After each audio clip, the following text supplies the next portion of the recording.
जो विषय है वो मंत्र 32 नंबर पेज पे है।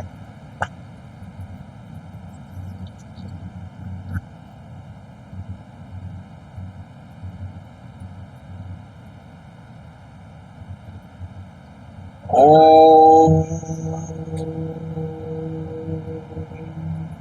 आनो भद्राः क्रतवो यन्तु विश्वतः। संसार के सभी दिशाओं से हमें नेक और शुभ विचार सतत प्राप्त हों। मेरे साथ कहिए, मानवता अपनी देवी है, ज्ञान हमारा भैया है, मेहनत अपनी बहना है, धरती माँ की गोदी में सत्य जीवन साथी संग हर ही जीते रहना है।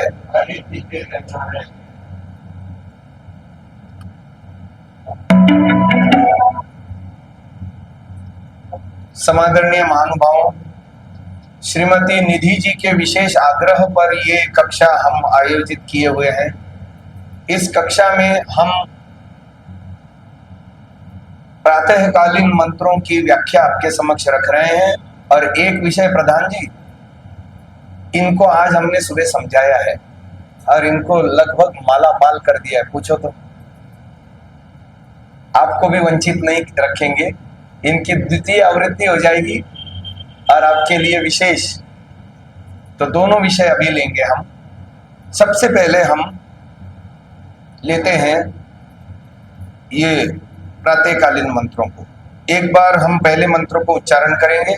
ओम प्रातरग्निम प्रातरिंद्रम हवामहे प्रातर्मित्रा वरुणा प्रातरश्विना प्रातर्भगं पूषणं ब्रह्मणस्पतिं प्रातः सोमं रुद्रं भुवेम। अब इसका मैं ऋषिकृत अर्थ पढ़ता हूँ। हे स्त्री पुरुषों, और ये संस्कार विधि में दिया हुआ है गृहाश्रम प्रकरण में। हे स्त्री पुरुषों, जैसे हम विद्वान उपदेशक लोग प्रभात बेला में अग्निम सो प्रकाश स्वरूप इंद्रम परमेश्वर के दाता परमेश्वर युक्त मित्रावरुणा प्राणुदान के समान प्रिय और सर्वशक्तिमान प्रातः अश्विनौ सूर्य चंद्र को जिसने उत्पन्न किया है उस परमात्मा की हवा में स्तुति करते हैं। प्रातर्भगम भजनीय सेवनीय ऐश्वर्य युक्त भूषणम पुष्टि करता ब्रह्मणस्पतिम अपने उपासक वेद और ब्रह्मांड के पालन करने हारे प्रातः सोमम अंतर्यामी प्रेरक और रुद्रम पापियों को रुलाने हारे और सर्व रोगनाशक जगदीश्वर की स्तुति प्रार्थना करते हैं। वैसे प्रातः समय में तुम लोग भी किया करो। ये तो हो गया ऋषि दयानंद कृत सामान्य अर्थ। अब हम आपको इसका विशेष अर्थ बताते हैं। तीन चीजें हैं, ज्ञान, कर्म और उपासना। इसमें पहले तीन शब्द इन तीनों को बता रहे हैं। अग्निम, ईश्वर को हम अग्निम क्यों कहते हैं? ज्ञान स्वरूप होने से।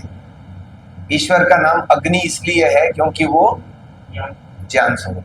अच्छा, इंद्र माने इधि परमेश्वरीय धातु से इंद्र शब्द, ऋषि ने भी वही अर्थ किया है, परम ऐश्वर्य के दाता और परम ऐश्वर्य युक्त। अच्छा, बिना कर्म किए ऐश्वर्य मिलता है या उस ऐश्वर्य के लिए कर्म करना पड़ता है कि नहीं?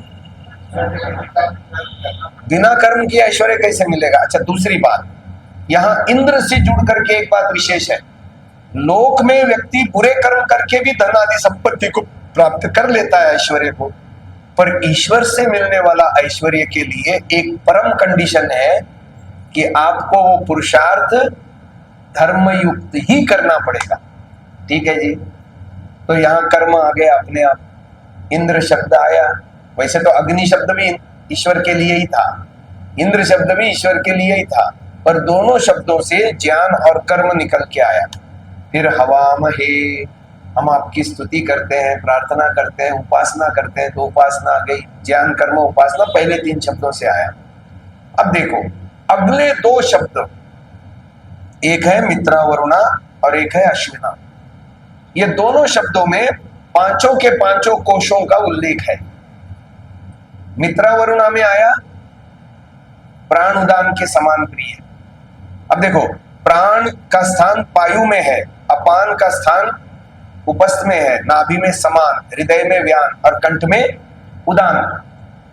अब मित्र और वरुण इसके और भी अर्थ हो सकते थे, पर ऋषि ने यहाँ पर जो सबसे नीचे होता है प्राण और जो सबसे ऊपर होता है उदान, इससे पूरा प्राणमय कोश को संग्रहित कर लिया।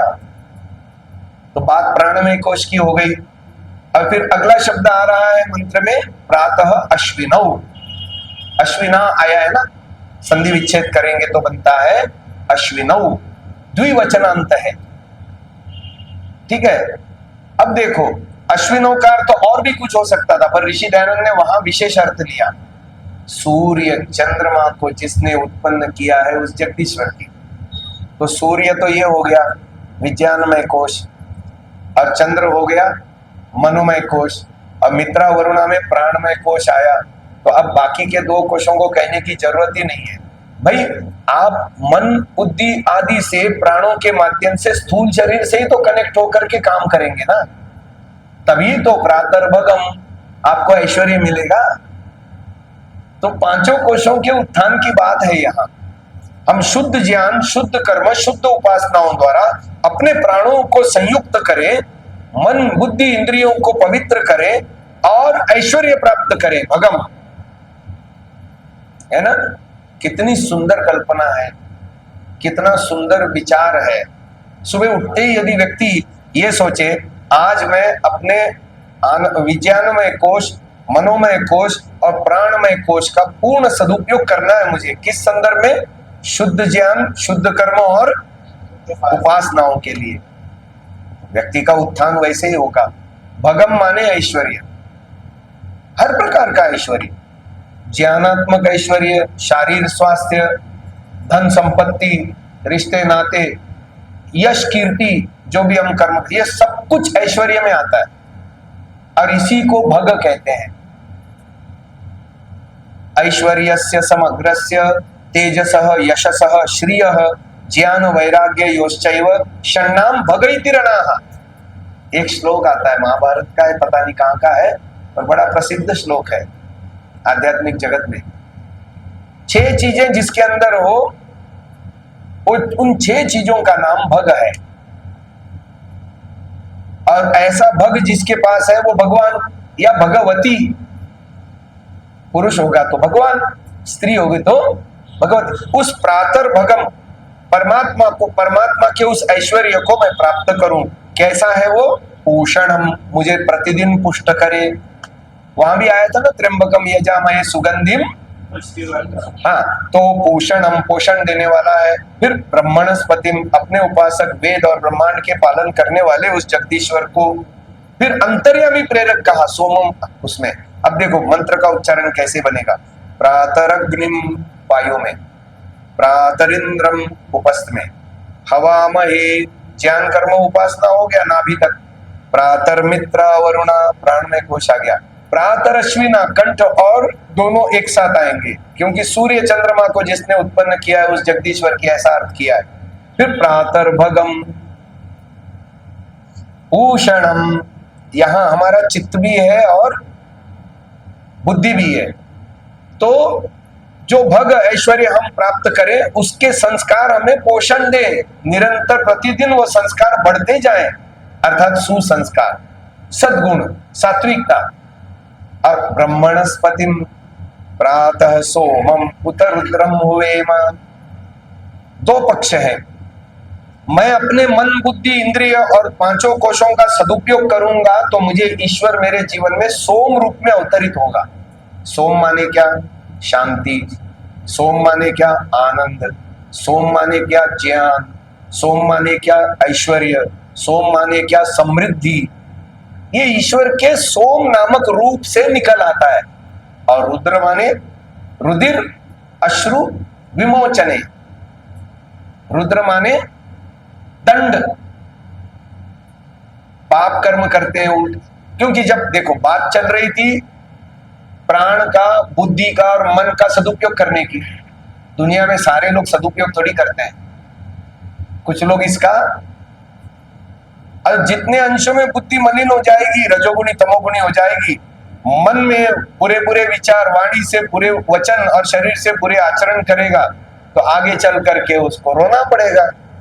यही है उत रुद्रम हुवेम।